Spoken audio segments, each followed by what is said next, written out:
let's get into a little bit about the concept or idea of Neuralink. And I'm going to read directly from this description so that I don't botch any of my words on this. I want to make sure I give you the exact description here. What is Neuralink? Surgically implanted brain chips brought to you by Elon Musk. Neuralink is a neurotechnology company founded by Elon Musk that's building an implantable brain computer interface capable of translating thought into action. Launched in 2016, the private venture claims in its neural device that it will allow people with paraplegia, talking about people who are paralyzed, to regain movement and restore vision to those who are born blind. The implant itself is called the Link. This is a coin-sized brain chip, and it is surgically embedded under the skull, where it receives information from neural threads that fan out into sections of a subject's brain and control motor skills. Each wire contains 1,024 electrodes, which are sensors capable of recording and emitting electrical currents, and are so fine and flexible that they can be inserted by the human hand, according to Neuralink's website. That's why Neuralink has built a neurological robot that's designed to become fully automated. We're talking about integrating some type of AI into this as well. The company is also developing an app that will allow a person to manipulate a keyboard and a mouse using only their mind. So if a person is a paraplegic or they lost their arms in a car accident, and they need to get to work, they can work by thinking. They can work by thinking. Their thinking can create typing on a keyboard that can pick up those thought patterns. Their thought patterns can continue to allow them to manipulate and move machinery around, even without arms. If they got into a severe car accident and had their spine broken and now they're paralyzed, it can allow them then to, move their legs, right? And so this was the initial concept and the idea behind Neuralink, which is, if you're just looking at it for the first time, it's like, oh, this sounds great. This sounds amazing. And I would even say that, right? Like KG Hack says, Elon is the only one that gets the approval for this type of project. Well, when you're a billionaire, you can pay the right people and things get done. All right. And especially if you're supporting political campaigns and things like that, lobbying and so forth, a lot of things get done when you got billions of dollars, So that's pretty interesting stuff. So far, it sounds like, man, this sounds like the answer to a lot of our problems. This sounds like an amazing thing, right? Oh, man, people who are paralyzed and people who lost their arms or limbs or whatever, this is going to help them a great deal. So far, so good. Sounds pretty good. Let's look at the flip coin of this thing as well. Let's take a look at, the other side, all right? The other side of this and some of the things that are not so good. So we can have a full context of what's really going on here and why I'm doing this video and why I'm surprised that human trials were approved today. Because as of today, the FDA, which is one of the hardest organizations to get anything approved through. Do you know how many real life, healthy, organic supplements exist on the market that can really help you and help your hormone balance and help your blood pressure and your brain and everything else that cannot get an FDA approval? That literally will never get an FDA approval. There's millions of products, not thousands, not tens of thousands, not hundreds of thousands. There are literally millions of products that could help you that will never get FDA approval. And then you have this product within a very short period of time gets FDA approval. I hate to say this, but that scares me a little bit. And I don't like to use that word scared because that's fear. But that makes me go, gives me a little bit of goosebumps because I'm like, wait a minute, this is a little bit too fast. Let's look at the history of Neuralink with this testing. I'm just going back not that far. Neuralink employees admit company has killed over 1,500 animals so far. Neuralink is reportedly under federal investigation and details are serious. This is from Futurism. Let's take a look here. They were doing monkeys. They were utilizing monkeys. I'm sorry, in the study. All right, in the trials. Here goes an image. This is an actual image of a monkey wired with Neuralink and getting some type of a reward there for allowing them to remote control its brain. Okay, and so this is what it says. We already knew that there were problems at Elon Musk brain computer interface startup, Neuralink. Internally, employees have warned of chaos as they say, Musk pushes for overly ambitious goals. Externally, subject matter experts say that Musk's glib promises gloss over profound challenges standing in the way of a commercial brain implant for humans and downplays deep ethical questions that will emerge if it does succeed. Ethical questions. Think about that word for a second. Ethical. Another problem has been looming since early on as well, criticism of how the venture is treating its animal test subjects. Now a bombshell, Reuters story reports that those concerns have deepened considerably in the form of a federal probe about animal well-being at the company by the U.S. Department of Agriculture's Inspector General at the request of a federal prosecutor. Reuters reporting sounds extensive, drawing on what the news agency says are interviews with numerous and current or former employees of Neuralink at a time of growing employee dissent about Neuralink's animal testing. The specific allegations are grim, with Reuters reporting that Neuralink has since 2018 so far killed around 1,500 animals, including 280 sheep, pigs, and monkeys. It's not clear how many of the animals have died specifically after being implanted with the company's prototype brain chip, which Musk said this week expects to be implanting in human subjects within 6 months. But it had been previously reported that 21% of its monkeys had died because of issues with the devices. And some of these deaths are pretty gruesome in the way that they happened.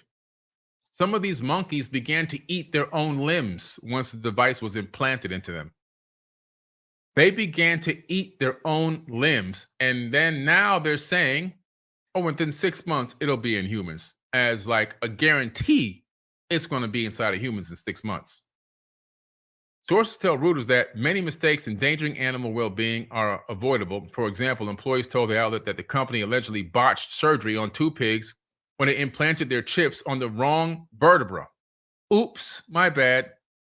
So all of a sudden, you think you're going in to get your paralysis cured, and maybe you make it worse, leading to the company veterinarians to recommend killing one of the animals due to its poor psychological well-being. Worse, employees told Reuters that mistakes led to the animals' deaths were sometimes exacerbated by Musk pushing the company to work faster than was safe. Sounds like the global pandemic cure-a-majigger. You know what I'm talking about? Jabberwowskis. Rushing, even though it wasn't safe. One employee ventured to colleagues in a message obtained by Reuters that the company's work on animals was a hack job. The outlet reported that numerous employees have raised the concerns internally, and some have left the company entirely due to its concerns about how the animals were being treated. Pretty crazy stuff. They don't talk to you about this when they report that this thing has been released for human trials. So this is a crazy situation here where you have torture of animals, you have mistreatment of animals, you have science being rushed. And when you're rushing science and you're changing verbiage in your reports, now you're building an agenda. The only purpose that's here is to get this to market as fast as possible, probably to beat a competitor and also to generate income, because probably the research has been costing into the billions, and now it's time to pay some of those billions back. And so we must get this out within a certain period of time. We must meet these deadlines. We must get this to market, no matter what the expense, no matter what the cost, no matter how many people are hurt or injured by it. We got to get these first to market into human beings as fast as possible. This was just what I'm reading to you was just 6 months ago. And guess what? Now here we go. This thing is approved by the FDA for human trials. only 6 months after this. This should be a 10-year study. This would be a 15, 20-year study before human trials begin. But yet, here we go again. If you got money, if you got power, you have allegiances, you can make things happen. You can make anything happen in this world, obviously. Right? And so this is some pretty sick stuff. And so this is what's going on with Neuralink. There's another side to this as well that nobody's looking at. Every social media company that's been out there, the big ones, they've all sold out their data to the CIA and the FBI, right? And what happens when these brain scans or these brain chips are consistently downloading brainwave activity and thought activity from the past, present, and even the future, and then all that data becomes acquired, and then people who are just sitting in their homes relaxing end up a knock at the door. Here, you're getting arrested because, according to your brain pattern, you might have killed somebody in 1975. According to your brain pattern, you're getting ready to commit a crime in 2 years, or you get locked up on conspiracy charges because you're conspiring against the government, or you're conspiring to do this or conspiring to do that. How far will they go with this? You remember Minority Report, the movie Minority Report, Tom Cruise, Future Crime Division? Yeah, future crime. Crimes that haven't even happened yet. Minority Report. So all of a sudden, you're in a situation where your thoughts have now been compromised. And what happens then? Let's look at the other side. When you get hacked. And those chips remote control your body. Now somebody remote controls you to go and do a shooting somewhere. They remote control you to crash your car into a group of protesters. They remote control you to, go do something that you normally wouldn't do, like go and rob a bank and bring them the money, and remote control your body all the way back to the drop-off spot. Right now, you got the fall guy. Remote control you to commit an assassination of somebody important, a political figure. What happens when they start hacking into people's brains because the chip is there? There hasn't been one bank that hasn't been hacked. The federal government, U.S. government's been hacked. They get hacked almost on a daily basis. Even the highest level of military computers, they get hacked all the time. There's teenagers hacking these computers, right? I remember somebody from Russia had hacked into every bank on Fifth Avenue in New York, and had somebody just going from ATM to ATM collecting all the money from halfway around the world. Do you think that these people won't hack into your brain?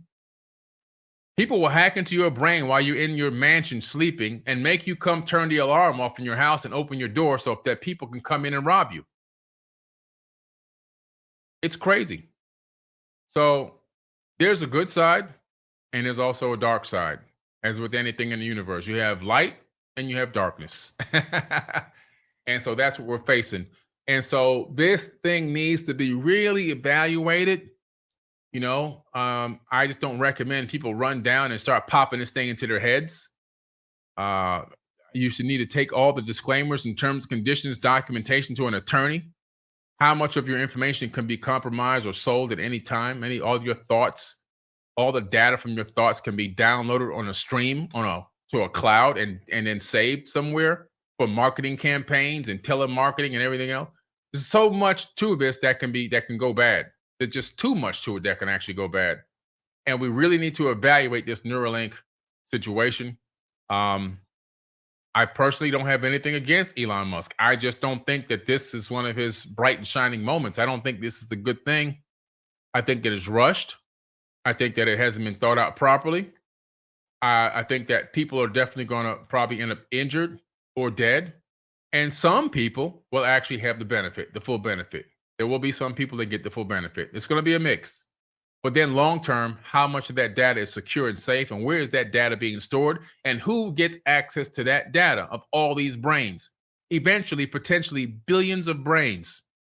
That data is worth a planet. That's how much money that data is worth. It's not worth, you can't even put a number on it. You could probably take that money that you'll get payment for that data and buy your own planet.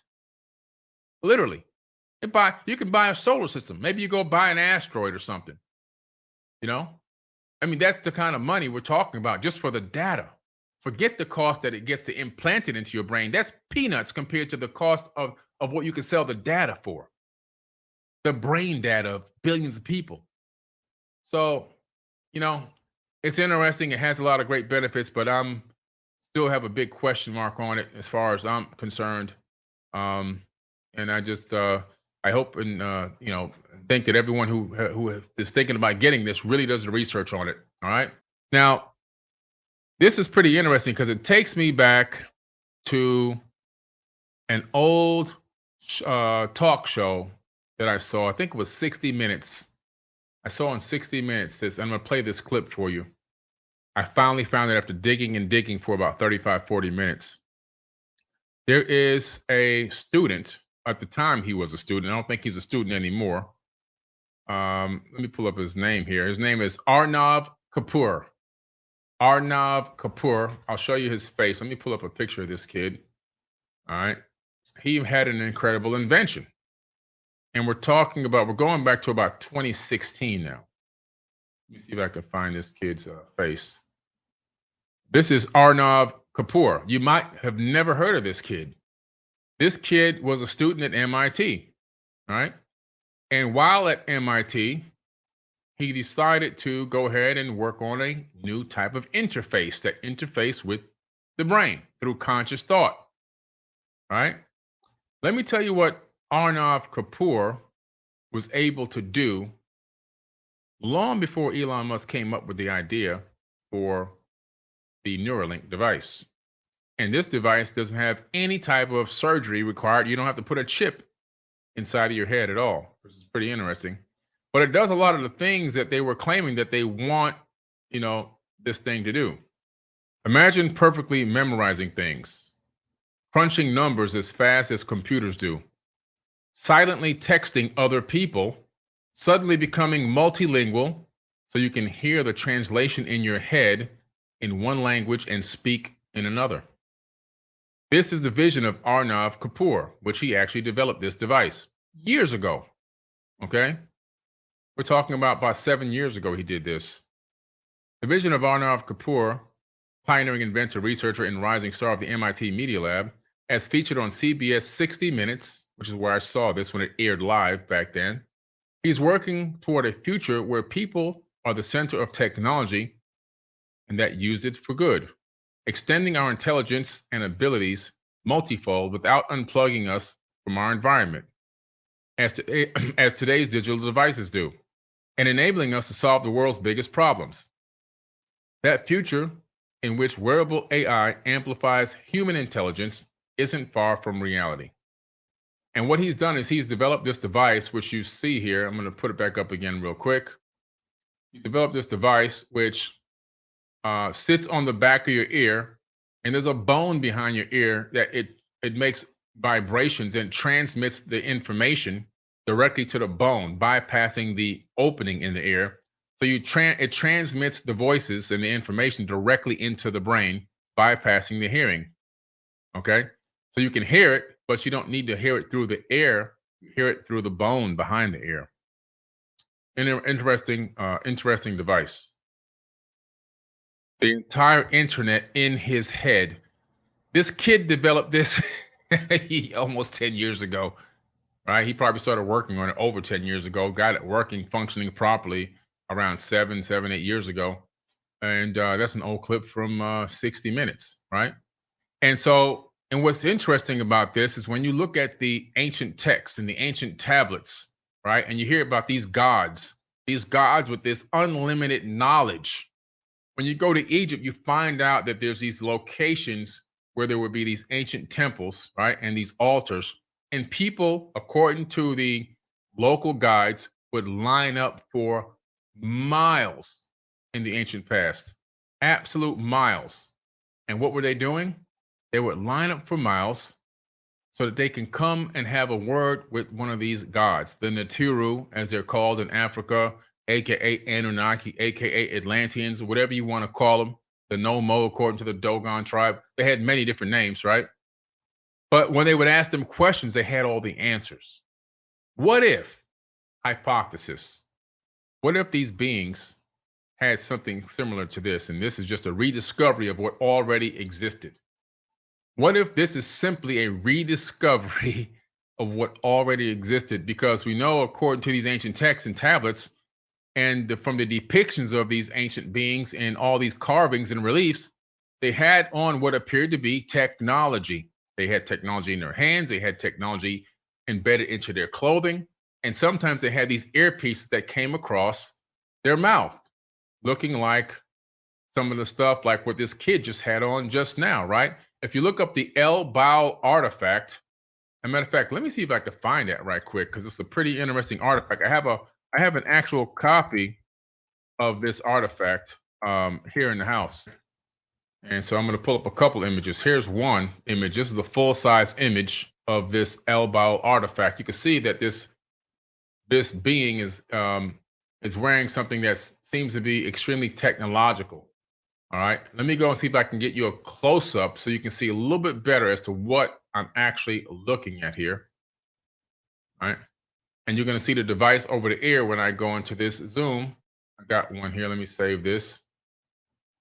And I have an actual replica copy of this same artifact here in my house upstairs. I've had it for years. It's the actual mold of the artifact. Let me give you a close-up look here. Now, in the upper left, you see this opening, right? And you see a being coming through the opening. On the being's ear, coming to its mouth, is a device. And then you see the being as a full size. You can see the breath coming out of this thing, which looks like some type of advanced suit that it's wearing. And this thing is thousands of years old. Thousands of years old, right? It's just pretty interesting. It's just a pretty interesting coincidence. It may have something to do with it. It may not. I'm just pulling up something to me that I thought was an extreme coincidence because according to these texts and tablets, you can go and talk to these beings and they had all the answers. They're always having the answers. You see here, you can see the human beings are being taught by this Anunnaki god. You could tell that it's an Anunnaki god, not a normal human, because of the size of this person. This guy is massive. The human beings only come up to his knees while he's seated. If he was to stand up, they'd be right at the knee joint. This being is a massive dude with a big elongated skull, and he's teaching human beings in this particular relief the secrets of anti-gravity. Okay, that's what he's teaching there.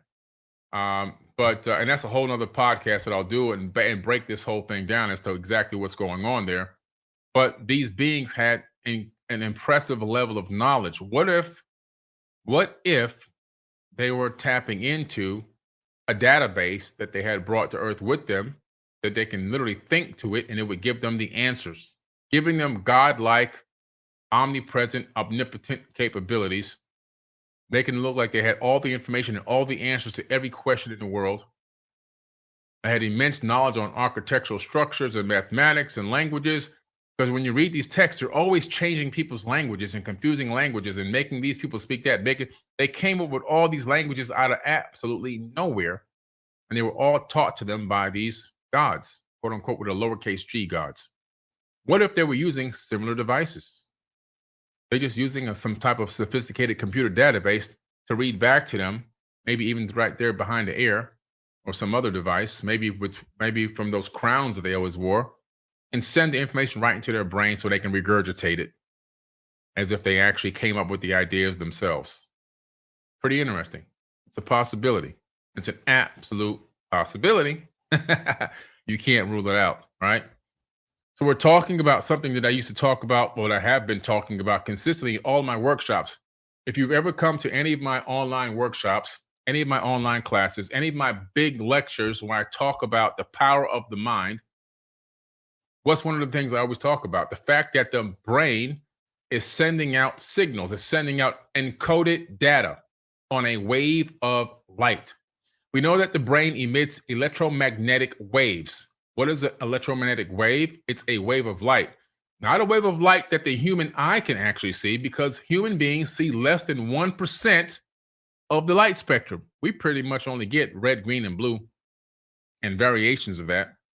But there's, ultraviolet, there's gamma, there's infrared, there's multispectral, there's all these other waves of light in electromagnetic frequencies, like the ones that are being emitted by my cell phone at this exact moment, and the TV and the camera that I'm talking to right now, talk to you, that's also emitting light waves that my retina cannot detect because we don't see in that light wave frequency. The brain is sending out these light waves on a consistent basis, but not just any kind of light wave. It's sending out a wave of light that's encoded with actual data, actual information. Program code is on the light wave.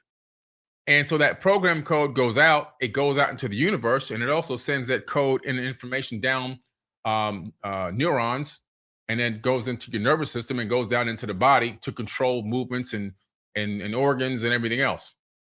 Right. So the brain is a control center, basically, and it's transmitting this information on a consistent basis.